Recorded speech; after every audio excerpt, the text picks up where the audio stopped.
Everyone, कैसे हो आप सभी। उम्मीद करते हैं आप सभी लोग अच्छे होंगे और मैं भी अच्छी हूँ। वेलकम करती हूँ आप सभी का मेरे चैनल में, जिसका नाम है ऑल इन वन विद रानी, और मैं हूँ रानी और वेलकम है आप सभी का मेरे चैनल में। तो मैंने पिछले वीडियो में जेठू जी के बारे में बोला था, तो जेठू जी एक लाइव में आए थे और जैसा कि सब जनता बोल रही थी उन्होंने वैसा ही किया।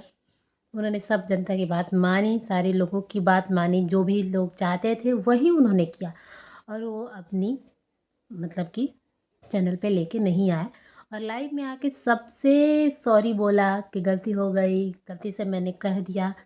लेकिन उन्होंने ये भी बोला कि कुछ लोग चाहते हैं कि मैं लेके आऊँ, कुछ लोग नहीं चाहते हैं कि मैं लेके आऊँ। तो उन कुछ लोगों में के लिए मैं कर रहा था, या उन कुछ लोगों की तरह मैं सोच के ऐसा किया। तो ऐसा वो लाइव में आकर बोल रहे थे और सच में जेठू जी जैसा बोल रहे थे ना, मुझे सुन के बहुत बुरा लग रहा था। जैसे लग रहा था ना कि वो उनकी एक बोला जाए ना, अजीब सा आवाज़ में भारीपन था। तो देख के ना अजीब सा लग रहा था कि अरे यार, ऐसा कैसे हो गया। लेकिन उन्होंने वैसा किया। तो ये मेरी पिछली वीडियो की जो बातें थी वो अभी क्लियर हो गई होंगी। तो अभी वीडियो आती है जगत दी भाभी की, और जगत भाभी की वीडियो आती है। उसमें उन जो हमारी अप्सरा आंटी हैं, वो बोलती हैं कि हम ऐसे ख़ानदान से लड़कियां लाए हैं ना, ऐसे ख़ानदान से, मतलब भाई ख़ानदानी लोग हैं, समझिए आप लोग। ख़ानदानी लोग ये सब करते हैं, ख़ानदानी लोग।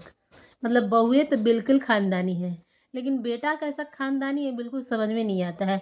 मतलब 1% औरतों की इज़्ज़त नहीं करता है, मतलब वो क्या ये ख़ानदान की पहचान दिखाता है वो बंदा, बिल्कुल समझ में ही नहीं आता है। मतलब किसी के भी ए टू जेड किसी की भी, ना सिस्टर, मतलब मैं कितनी बार बोल चुकी हूँ, ना माँ की, ना बहन की, ना वाइफ़ की, ना मतलब किसी भी लेडीज़ की वो 1% इतनी रत्ती भर भी इज़्ज़त नहीं करता है, बस रत्ती भर भी। एक अंशु भी थी, उससे थोड़ा-सा बनता था, थोड़ी-सी बातचीत वो कर लेता था बंदा। तो वो अंशु भी एक दिन रोते-गाते आई थी कि भैया ये बोल दिए तो भाभी ये बोल दिए, जो प्यारी सी हमारी क्यूट सी जगत भाभी हैं, उन्होंने, उसपे मैंने वीडियोज़ नहीं बनाया था।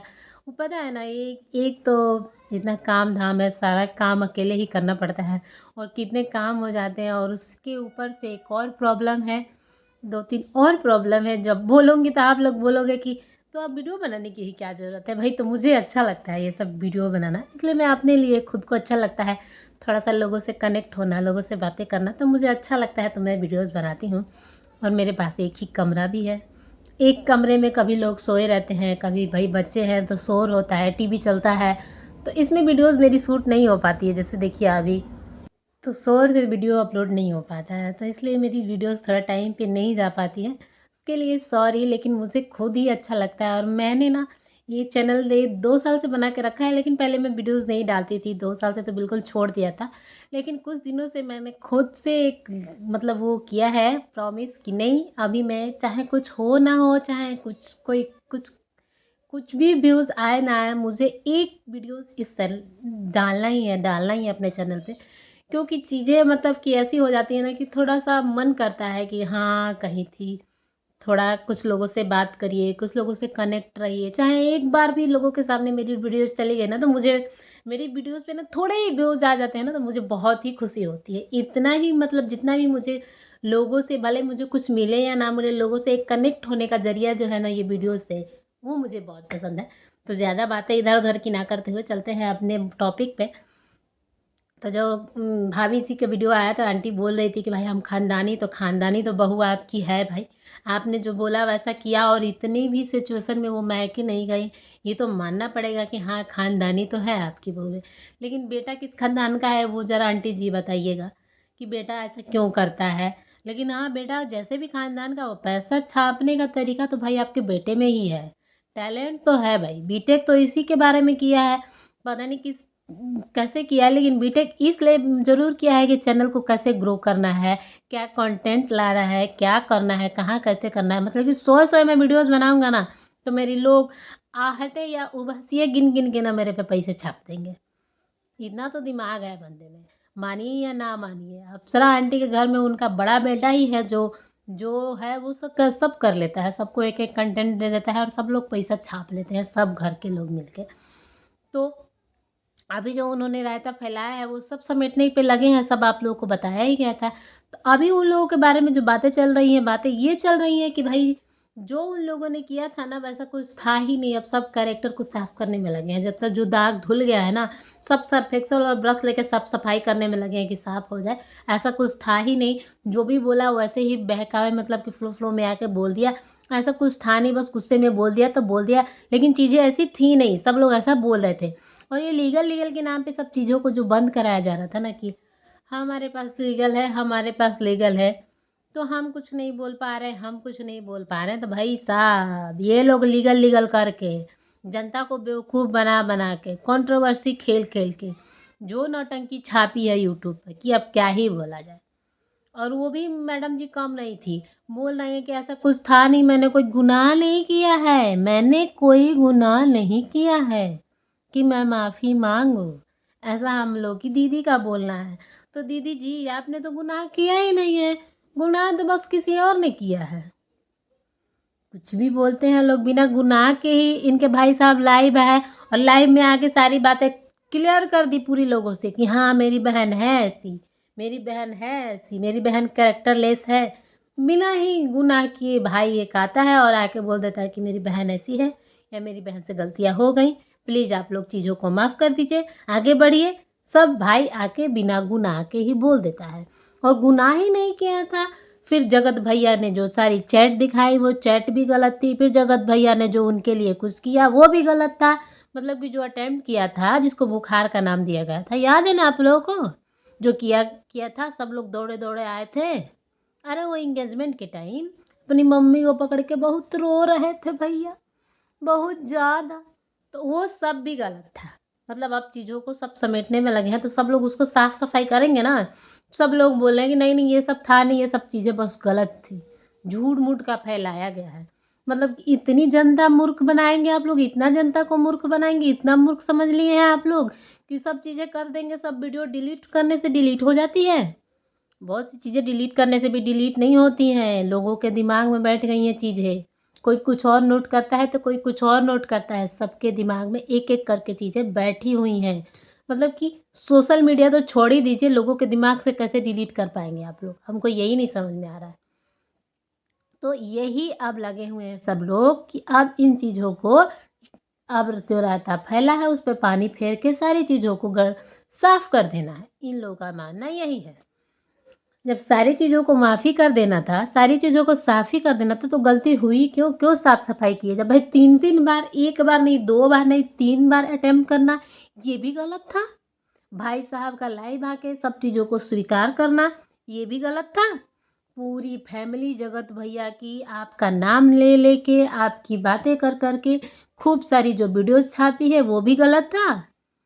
वीडियोज़ के साथ-साथ कम्युनिटीज़ लगी हैं वो भी गलत था। उसमें आपका एकदम साफ़ और क्लियर नाम लेके वीडियोज़ लगे हैं। वीडियोज़ के साथ-साथ आपकी कम्युनिटी लगी है जिसमें आपको साफ़ पता चलता है कि हाँ, कितनी चीज़ों को झूठ बनाया जाएगा, कितनी चीज़ों के झूठ बना के लोगों को बेवकूफ़ बनाया जाएगा। के नाम पे भैया हम बोल नहीं सकते हैं, हमारी गर्दन दबी हुई है, हमको कोई बोलने नहीं दे रहा, मेरे मुँह पे बंद करके और मेरे को बोलने के लिए कहा जा रहा है। ये सब बोल के मतलब कि क्या था ये सब?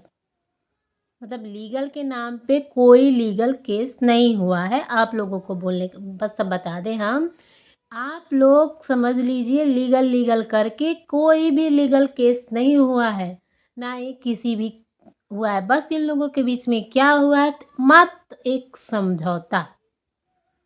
एक समझौता जिसमें कि बस एक पेपर पे साइन लिया गया है कि आप 3 महीने तक इनके बारे में बात नहीं करेंगे और आप 3 महीने तक इनके बारे में बात नहीं करेंगे। और 31 दिसंबर के बाद भी कुछ हवा उड़ने वाला है, जो कि सब लोगों के ज़बान पे चर्चाएँ चल रही हैं कि बस दिसंबर का वेट कर लीजिए, दिसंबर ख़त्म होते ही जो आप लोगों को आएगा वो सामने आएगा। सब लोग पता नहीं क्या आने वाला है भई, क्या ये लोग लेके आएँगे फिर से, मतलब कि लीगल के नाम पे क्या होगा। अभी तक लीगल के नाम पे आप लोगों को बता दें कुछ नहीं हुआ है। बस एक पेपर पे समझौता हुआ है जिस पे दोनों लोगों का साइन हुआ है और दोनों लोगों को बताया गया है कि आप इनका नाम नहीं लेंगे और आप इनका नाम नहीं लेंगे। वैसे भी पुलिस केस भी करने जाइए ना तो वहाँ भी समझाया जाता है लोगों को, सबसे पहले केस नहीं बनाया जाता है, क्योंकि केस में भी चीज़ें बढ़ जाती हैं, दोनों तरफ के लोगों को परेशानी होती ही होती है। जो लोग रहते हैं उनको भी होती है। इसलिए पहले चीज़ों को केस नहीं करने जाता, समझौता पे अगर बात सुलह पे सोलह समझौता से बात समझ जा रही है, अगर बात ख़त्म हो रही है, तो पहले बातों को वहीं पे ख़त्म किया जाता है। मतलब कि थाने में ही बात को ख़त्म कर लिया जाता है। अगर बातें वहाँ पे ख़त्म हो गई ना, तो बात को केस तक नहीं जाने दिया जाता है। अगर नहीं बात ख़त्म होती है, तब बात को आगे बढ़ाया जाता है। तो इन लोगों का बस समझौता हुआ है, वहीं पे बातों को ख़त्म कर लिया गया है। 3 महीने के लिए चीज़ों को रोका गया है और 3 महीने के लिए चीज़ों को बंद किया गया है। तो भाई अब लीगल के नाम पे इतना सब जब हो गया है ना, तो सब लोग अब बोल रहे हैं कि नहीं, वो तो गलती से हो गया, गलती से निकल गया।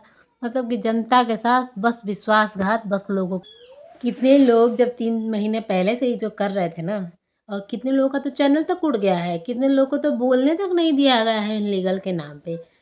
इन पे जब बातें बंद हुई तो दूसरे लोगों का भी चिट्ठा खुलने लगा, क्योंकि भाई उनकी इज्जत जा रही तो साथ में आपकी भी जाएगी ना, इस चीज़ों को लेके। ये था आज की वीडियो में। और भाई हमारे जो जगत भैया हैं वो भाभी जी के लिए शॉपिंग कर रहे हैं। क्या क्या शॉपिंग करते हैं ये, इतना लग्जरी हाउस दिखाते हैं, जो सामान एक एक चीज़ें रखे वो इतनी लग्जरी है। और ये शॉपिंग क्या करते हैं, इतने इतने छोटे छोटे चीज़ें और 3-3 400 के कपड़े हमारी भाभी जी को पहनाते हैं। बताइए इतना पैसा रहते हुए क्या जगत भैया, लप्पू भैया, लप्पी भाभी को थोड़ा अच्छे अच्छे कपड़े पहनाओ, अच्छी अच्छी चीज़ें खिलाओ। क्या आप भी ऐसी सब चीज़ें अभी शॉपिंग कर रहे हैं और दिखा रहे हैं कि मनीषा के लिए शॉपिंग शुरू हो गई है। अच्छी चीज़ें पहनाइए, थोड़ा भाभी को भी लग्ज़रियस महसूस कराइए। आप इतनी लग्ज़रियस लाइफ़ जीते हैं तो भाभी के लिए भी कुछ होना चाहिए ना। भाई जो पैसा आप कमाए हैं वो तो आपने अकेले नहीं कमाया, हमारी भाभी जी उसमें बढ़-चढ़ के हिस्सा लेती हैं। तो बढ़-चढ़ के जब हमारी भाभी जी हिस्सा लेती हैं तो उनको भी इन सब चीज़ों का थोड़ा फ़ायदा दीजिए कि 3-3 400 के सूट देंगे। आपको प्रमोशन के लिए आता है तो रखिए, गरीब लोगों में बाँट दीजिएगा, गरीबों को काम आएगा। भाई उनके लिए भी तो कुछ चाहिए, जो जिसके लिए बना है वो बना है। आपके पास इतनी लग्ज़रियस आइटम, हम यहाँ गए थे तो ये लाए थे, हम वहाँ गए तो वो लाए थे, इतने का ये है, और आप प्राइस टैग भी नहीं निकालते हैं कि लोगों को दिखाने में भाई बनेगा ना कि इतनी महंगी-महंगी एंटीक चीज़ें मैंने रखा है घर में। घर इतना लग्ज़री, चीज़ें इतनी एंटीक-एंटीक, लेकिन कपड़ा कौन-सा पहनेंगे हम? तो ₹200 का, मत ₹200 का, ₹100 का, ₹300-400 का। अरे जब भाभी जी के लिए शॉपिंग हो रही है तो अच्छी-अच्छी करिए। उधर ही हमारी जगत दीदी का भी वीडियोज़ आया है और उनकी बेटी को पापा की याद आ गई है। पापा की याद आ गई तो हमको ये नहीं लगता, भाई बेटी है तो अपने पापा को तो याद करेगी ही। सब बच्चों को देख के अपने पापा याद आते हैं, तो वो भी अपने पापा को याद करेगी ही। जब पापा को याद करेगी तो पापा को याद कर रही है, तो ये जगत दीदी हम लोग को क्यों बता रही है कि पापा को याद कर रही है? पापा को याद कर रही हैं, आप नहीं ना याद कर रही हैं किसी को। अब किसी तीसरे का नंबर नहीं ना लगाने वाली हैं आप। भाई वो बच्ची है, पापा तो याद आएँगे ही, क्या कर सकते हैं आप। तो मिलते हैं आप सभी से नेक्स्ट वीडियो में, तब तक के लिए बाय। और वीडियो को लाइक कर दीजिएगा, चैनल पे नए हैं तो प्लीज़ चैनल को सब्सक्राइब कर दीजिएगा। और मिलते हैं आप सभी से नेक्स्ट वीडियो में, तब तक के लिए बाय और नमस्ते, जय माता दी।